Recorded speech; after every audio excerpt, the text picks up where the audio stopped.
సోదరులు శ్రీకాంత్ రెడ్డి గారు,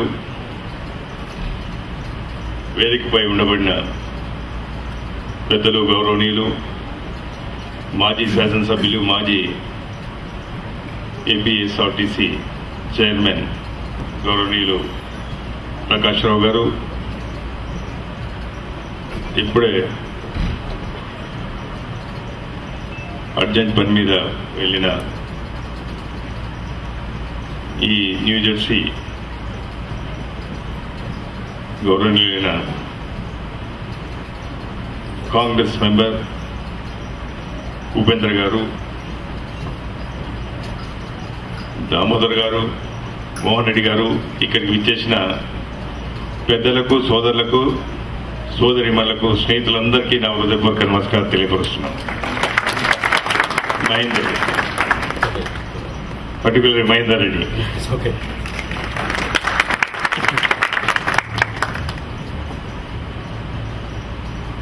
చాలా సంతోషమైన విషయం.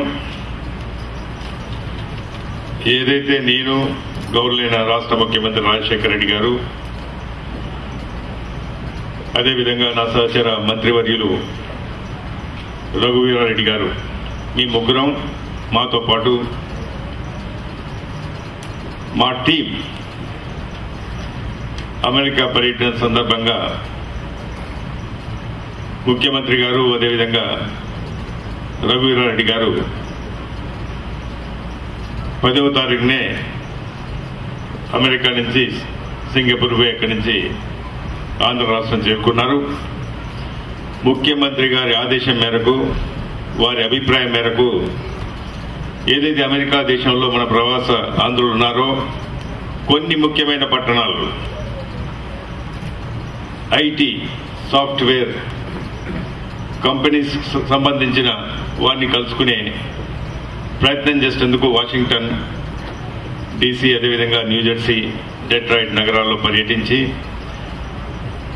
వారి ఇబ్బందులు, వారి సమస్యలు, మన రాష్ట్రంలో కంపెనీలు నెలకొల్పేందుకు వారి ఇబ్బందులు, సమస్యలు తెలుసుకునేందుకు నన్ను ఈ పట్టణాలకు చూసి వారి సమస్యలు తెలుసుకోమని చెప్పి నన్ను పంపించిన. ఆ సందర్భంగా న్యూజెర్సీకి నన్ను మహేందర్ రెడ్డి గారు ఎత్తింది, తదిమా మిత్రులు శ్రీకాంత్ గారు ఎత్తింది, తదిమా మిత్రులు నన్ను ఆహ్వానించినారు. నిన్న కొంతమంది సాఫ్ట్వేర్ ఇండస్ట్రీలో ఉండబడిన మన ఆంధ్రులను కలుసుకున్నాను. వారి అభిప్రాయాలు కూడా విన్నాను, వారి సమస్యలు కూడా విన్నాను. ఈరోజు మా గౌరవార్థం అనుకోండి, మరి ఈరోజు భోజన కార్యక్రమంలో ఒక మీటింగ్ అరేంజ్ చేయడం, మరి ఆర్గనైజర్స్ కు హృదయపూర్వకంగా మరొకసారి ధన్యవాదాలు చెప్తున్నాను.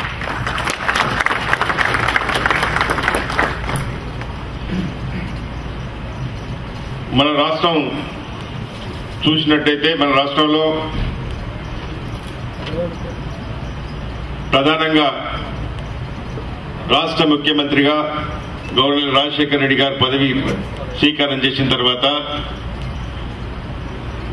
ఈ రాష్ట్రంలో, ఆంధ్ర రాష్ట్రంలో 2 రంగాల్లో ప్రాముఖ్యత ఇవ్వాలనే ఆలోచనతో వ్యవసాయ రంగం, ఇన్ఫర్మేషన్ టెక్నాలజీ, కమ్యూనికేషన్ రంగానికి ప్రాముఖ్యత ఇచ్చినందుకు ఎన్నో కార్యక్రమాలు చేపట్టినారు.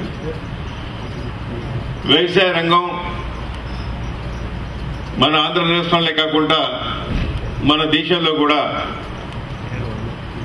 ఎక్కువ పౌరులు వ్యవసాయంపై ఆధారపడి ఉన్నారు.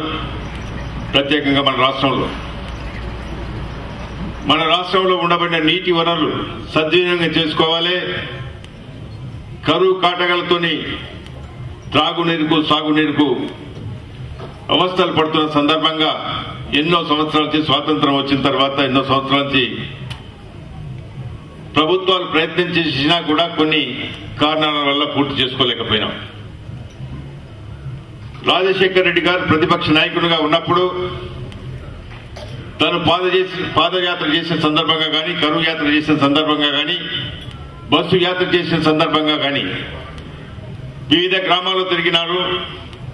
గ్రామీణ ప్రాంతాల్లో సమస్యలు తెలుసుకున్నారు, అదే విధంగా వెనుకబడ్డ ప్రాంతాల్లో సమస్యలు తెలుసుకున్నారు. ప్రత్యేకంగా రైతు సమస్యలు తెలుసుకుని నీటి వసతి కల్పించాలనే ఆలోచనతోనే ఆ రోజే శ్రీకారం చుట్టినారు ప్రతిపక్ష నాయకునిగా. రాష్ట్రంలో కాంగ్రెస్ పార్టీ ప్రభుత్వం వచ్చినట్టయితే రాష్ట్రంలో కాల పరిమితిని పెట్టి పెండింగ్ ప్రాజెక్టులు పూర్తి చేసి త్రాగునీరు సాగునీరు సమస్య పరిష్కారం చేసేందుకు ఆ రోజే ప్రణాళిక తయారు చేసినామని చెప్పే సందర్భంగా మీకు మనవి చేస్తున్నాం. ముఖ్యమంత్రి అయిన వెంటనే ఎన్నో కార్యక్రమాలు తీసుకున్నాం. ఎన్నికల్లో చేసిన వాగ్దానాలు అంచెలంచెలుగా తీర్చుకుంటూ వచ్చినాం. మొదట తను ప్రమాణ స్వీకరణ ముఖ్యమంత్రిగా ప్రమాణ స్వీకరణ చేసిన 15 నిమిషాల లోపలనే ఏదైతే మెట్ట ప్రాంతం రైతులు వ్యవసాయ బావులపైన విద్యుత్ మోటార్లపైన ఆధారపడిన వారికి ఉచితంగా కరెంటు ఏదైతే ఇస్తామని చెప్పినామో ఉచితంగా కరెంట్ ఇచ్చే ఫైల్ పైన సంతకం చేసింది మీకు ఒక్కసారి గుర్తు తీసుకొస్తున్నా. అదే కాదు, ఎన్నో సంవత్సరాల నుంచి రైతులు విద్యుత్ బిల్లులు కట్టలేక ఎన్నో అవస్థలు పడుతుంటే రాష్ట్రంలో రైతులకు 1200 కోట్ల రూపాయలు మాఫీ చేసిన సంగతి కూడా మీకు ఒకసారి గుర్తు తీసుకొస్తున్నా. మా ప్రభుత్వం వచ్చిన తర్వాత రాజశేఖర రెడ్డి గారి నాయకత్వంలో వ్యవసాయ రంగంలో ఏ విధంగా మా ప్రభుత్వం సాయం చేస్తుందో మీకు ఒక్కసారి గుర్తు చేయాలనే ఆలోచనతో ఈ విషయాలు చెప్తున్నా. ఏదైతే ప్రాధాన్యత ఉండబడి గతంలో నెగ్లెక్ట్ చేయబడిన రంగాలకు ఏ విధంగా ప్రాముఖ్యత ఇస్తున్నామో మీ దృష్టికి ప్రపంచ దృష్టికి తీసుకొచ్చే ప్రయత్నం చేస్తున్నా. మనకు ఒకవైపు గోదావరి ఒకవైపు కృష్ణా నదులున్నా కూడా వర్షాకాలంలో సముద్రం పాలవుతున్నాయి నీళ్లు. మెట్ట ప్రాంతాలకు నీళ్లు లేక అక్కడ రైతులు తాగునీరు సాగునీరు లేక ఎన్నో అవస్థలు పడుతున్నారు అనే ఆలోచనతో రాజశేఖర రెడ్డి గారు ముఖ్యమంత్రి అయిన తర్వాత జలయజ్ఞం పేరు మీద రాష్ట్రంలో ఉండబడిన 27 పెద్ద ప్రాజెక్టులు కాల పరిమితి పెట్టి పూర్తి చేయాలనే ఆలోచనతో ఓ బృహత్తర కార్యక్రమం చేపట్టినాం. మా ప్రణాళికలో ఈ 5 సంవత్సరాల కాలంలో 1 కోటి ఎకరాలు సాగులోకి తీసుకొచ్చే ప్రయత్నం చేస్తున్నాం. ఇప్పటి వరకే 3 సంవత్సరాల కాలంలో కాలువల పనులు పూర్తి అవుతున్నాయి, ప్రాజెక్టులు పూర్తి చేస్తూ వస్తున్నాం. తప్పకుండా ఈ 5 సంవత్సరాల్లో 1 కోటి ఎకరాలకు మా రాష్ట్ర ప్రభుత్వం రాష్ట్రంలో రైతులకు నీళ్లు ఇవ్వబోతుందని చెప్పి ఈ సందర్భంగా మీకు మనవి చేస్తున్నాను. ఇది చాలా పెద్ద సమస్య. గతంలో సంవత్సరంలో బడ్జెట్ కేటాయించినప్పుడు 1500 కోట్ల రూపాయలు కేటాయిస్తే 1, 2, 3 సంవత్సరాలు పోతే ఈ సంవత్సరం ఇప్పుడు 16,000 కోట్ల రూపాయల వరకు తీసుకొచ్చినాం. ఇంకా 2 సంవత్సరాల్లో పూర్తి చేసుకొని వ్యవసాయ రంగాన్ని నీటి వసతే కాకుండా ఎన్నో రైతులు కల్పిస్తూ వస్తున్నాం. అదేవిధంగా ప్రపంచం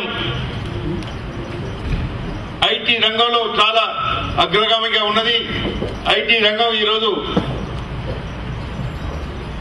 మన రాష్ట్రంలో కూడా ముందుకు తీసుకుపోవాలనే ఆలోచనతో ఒక బృహత్తర కార్యక్రమం చేపట్టామని చెప్పి సందర్భంగా మనం చేస్తున్నాను. అంతకుముందు మన రాష్ట్ర ప్రభుత్వం రాజశేఖర రెడ్డి గారు ముఖ్యమంత్రి కాకముందు ఒక ప్రచారం మాత్రమే చేయగలిగింది.